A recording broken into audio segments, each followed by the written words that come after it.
Muy bien, pues seguimos con el curso. Espero que el proyecto os haya ido bien, hayáis podido añadir todas estas características de las que hablamos en el vídeo anterior. Me gustaría que me compartáis el proyecto cuando lo tengáis hecho por el Discord y para ello pues simplemente me pasáis el link de GitHub por el Discord. Para subir el proyecto a GitHub pues también os he dejado el vídeo con la explicación, pero bueno, simplemente a modo de resumen muy rápido tenéis que haceros un repositorio nuevo en GitHub, os lo clonáis en vuestra máquina, allí metéis todo el código de este proyecto y luego simplemente pues es git add para añadir estos archivos, git commit para ponerle un mensaje, git push para sincronizarlo. Si trabajáis con el Visual Studio Code, incluso con la extensión de Git podéis hacer clic para añadir, clic para el commit, de forma mucho más sencilla sin pasar por la terminal. Pero bueno, en este vídeo vamos a empezar a hablar de estructuras de datos interesantes que tenemos en Python y estos son los tipos secuenciales, las primeras estructuras de datos que nos van a servir para empezar a hacer aplicaciones un poquito más interesantes. Las que nos vienen por defecto en Python son estas de aquí, tenemos el range, el list, tuple, set, dig, las vamos a ver todas, no os preocupéis. Pero bueno, la primera que ya hemos visto, que ya conocemos cuando empezamos a trabajar con los iteradores, es el range, ¿vale? Aquí tenéis un ejemplo de cómo trabajar con el range. Y este objeto pues es muy útil cuando necesitamos un iterador rápido para hacer un for, para lo que sea, pues podemos sacar una secuencia de valores sobre la cual iterar, ¿vale? En el ejemplo de la izquierda pues estamos haciendo el mismo ejemplo que ya vimos, esto nos dará 0, 1 y 2. Y luego en la derecha pues tenéis ejemplos un poco más avanzados de cómo definir el valor inicial, el valor final. Aquí por ejemplo estaríamos iterando entre 0 y 3 en saltos de 1 en 1, por lo tanto es exactamente lo mismo que esto. Pero bueno, si le cambiáis el 0 por un 1, en vez de hacer 0, 1 y 2, hará 1 y 2, ¿vale? Le estáis definiendo el número inicial, el valor inicial, perdón, el valor final y el salto. Dicho esto, ¿qué nos dará este iterador de más a la derecha? Pues nos dará 5, 7, 9... y ya está, porque estamos entre 5 y 10, siempre el último no lo incluimos, y vamos haciendo saltos de 2 en 2. Vamos ahora a empezar a hablar de un objeto un poco más interesante, esto sería la tupla.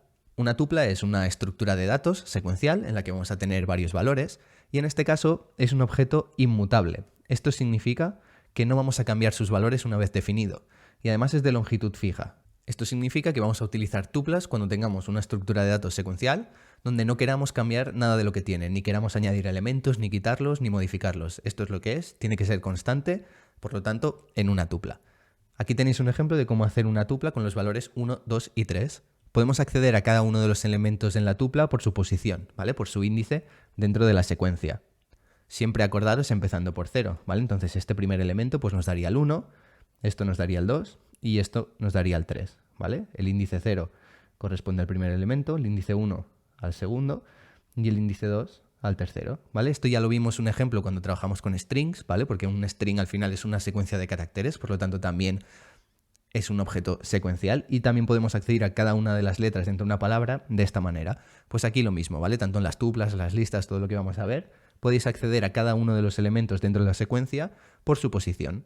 También podemos saber la longitud de una secuencia de datos simplemente llamando a la función len, ¿vale? En este caso tenemos 3 valores, por lo tanto tiene la longitud 3. Así podemos saber pues, cuántos valores tenemos. Y vamos a empezar a hablar también sobre operaciones que podemos hacer con este tipo de datos, ¿vale? Si sumáis dos tuplas, lo que vais a hacer es concatenarlas. Si multiplicáis una tupla por un número, un valor constante, pues la vais a repetir exactamente igual que pasaba con los strings.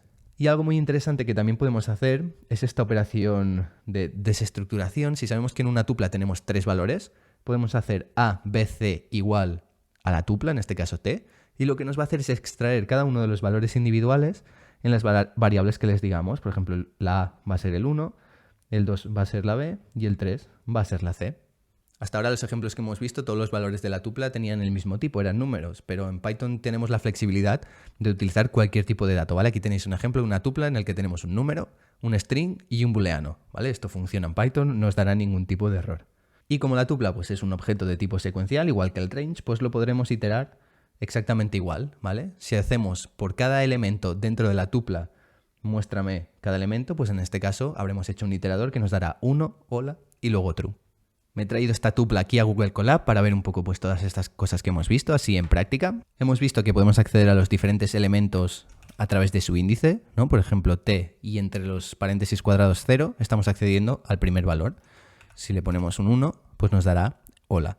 Hemos dicho que esto era inmutable, por lo tanto, si intentamos cambiarle el valor, nos va a decir que no, ¿vale? La tupla es inmutable, no podemos cambiarle los valores.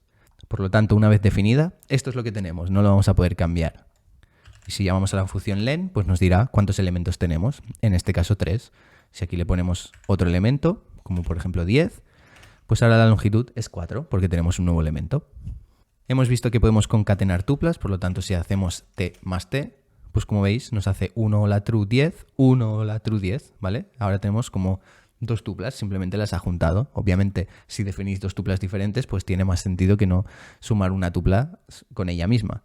En este caso hubiésemos conseguido el mismo efecto multiplicando esta tupla por 2, porque simplemente la estamos repitiendo dos veces. Pero bueno, podéis poner aquí el número que queráis, estaréis repitiendo esta tupla pues tantas veces como le digáis. Podemos iterar por todos los elementos de esta tupla de forma muy sencilla, tal y cual como hacíamos antes con el range o con los strings.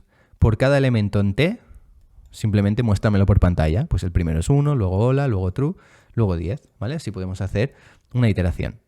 Y también algo muy interesante, que es lo que comentaba, es que si sabemos que esta tupla tiene 4 elementos, pues podemos sacarlo directamente en variables, ¿vale? En este caso no es que sea súper útil, pero cuando hablemos de funciones veréis exactamente por qué os explico esto y por qué es tan importante. Si ahora sacamos el valor de b, ¿qué esperáis? Pues hola, ¿vale? Porque hemos sacado cada uno de estos valores en variables independientes.